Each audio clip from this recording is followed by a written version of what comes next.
Back in 2020, I was screaming from the rooftops for people to check out a series called Princess Connect ReDive. Now, obviously, the issue the series had early on was a lot of people knew that it was based off a mobile game. But what I was telling people was that it was essentially taking the director from Konosuba, throwing a whole bunch of budget into it, and selling people on a series with some great comedy and timing. Now, I feel like with the second season, a lot of that comedy got toned down. The result was that we got a lot of answers to a lot of questions that were kind of being presented in the first season. But this is my review of the second season of Princess Connect ReDive, a 12-episode series that aired in the winter 2022 anime season, so let's jump right into it. For those unfamiliar with Princess Connect ReDive, which I think you should go out and watch it now, it essentially follows Yuki, this guy that appears out of nowhere and is brought in by this girl named Kokoro. She was told a prophecy that he would appear and that she should basically be his guide. And the two of them end up stumbling upon Pekorin, who we obviously see as some sort of connection with the royalty of this area, as well as Kyaru, who is seemingly a spy for somebody important. And the four of them create a gourmet guild. This guild that's focus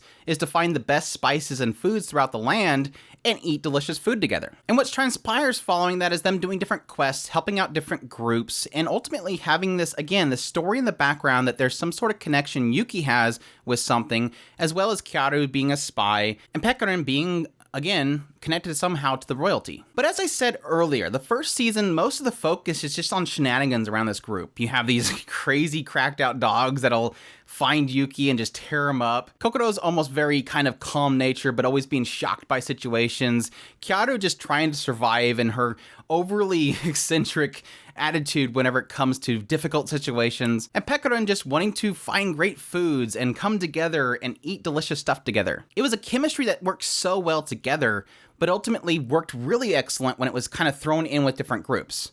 Yes, as I mentioned earlier, this is based off of a mobile game, and so there's going to be a lot of characters here. This show has an insane amount of characters, but every character they introduced were great characters. They all had their own personalities. There was the magical girl that was essentially an animal, and then you have the yandere character who tries to hook up with Yuki. I mean, there's so many characters, and they all have their own unique personalities, and the crazy shenanigans that came out from that was hilarious. Again, coupling that with a really fantastic director who's done things like Konosuba, which was equally hilarious.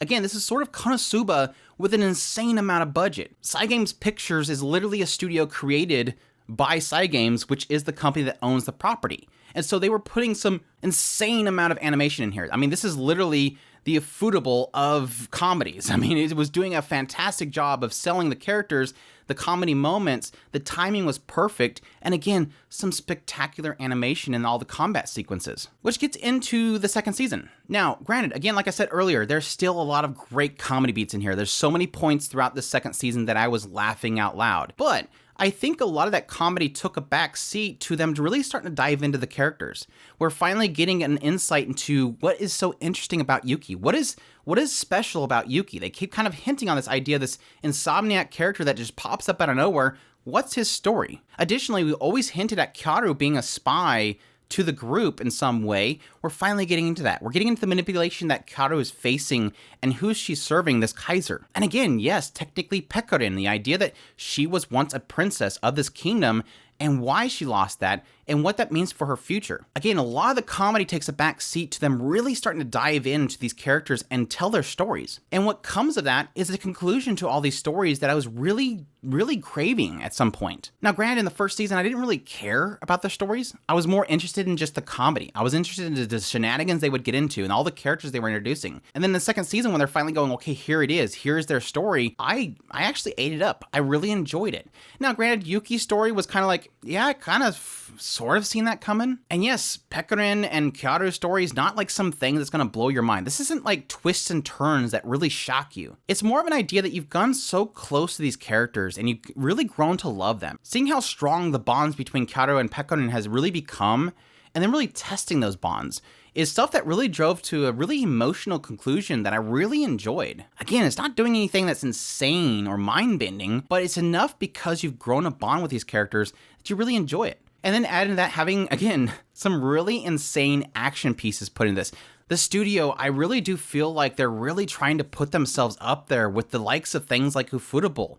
With the amount of incredible animation they put into the show, really did shock me. Shoot, even going so far as we had an idol group.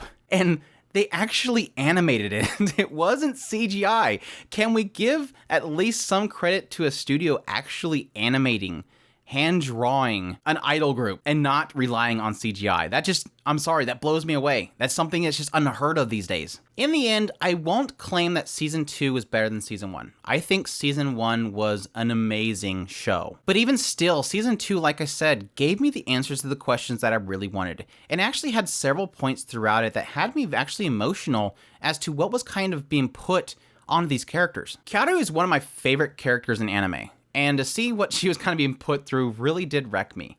I think she's a fantastic character, and the turmoil that she's put through really did strike me. I think if you're looking for a show that has some amazing animation pieces, look no further than Princess Connect ReDive. If you're looking for a full-on comedy, you're probably going to get about 50-50 with this particular season. But definitely if you watch the first season and you do enjoy the characters, I do think this is worth a watch just to get the conclusions of these stories. Princess Connect ReDive is no doubt an advertisement for a mobile game, but that doesn't mean the writing's not here. The comedy, the character moments, the characters themselves are so vast, so varied, and so good. So I definitely recommend Princess Connect ReDive, and if you enjoy the characters, definitely check out the second season. I think it's full of fantastic characters, amazing animation pieces, and just so many laughs. But that's my review of Princess Connect ReDive. I hope you guys enjoyed this video. If you did, leave a like down below, comment, let me know what you thought of this series if you're gonna be checking it out. Subscribe if you haven't already, share this video if you can, support us on Patreon through our tips link in the description below. We definitely appreciate everybody that does, and y'all take care.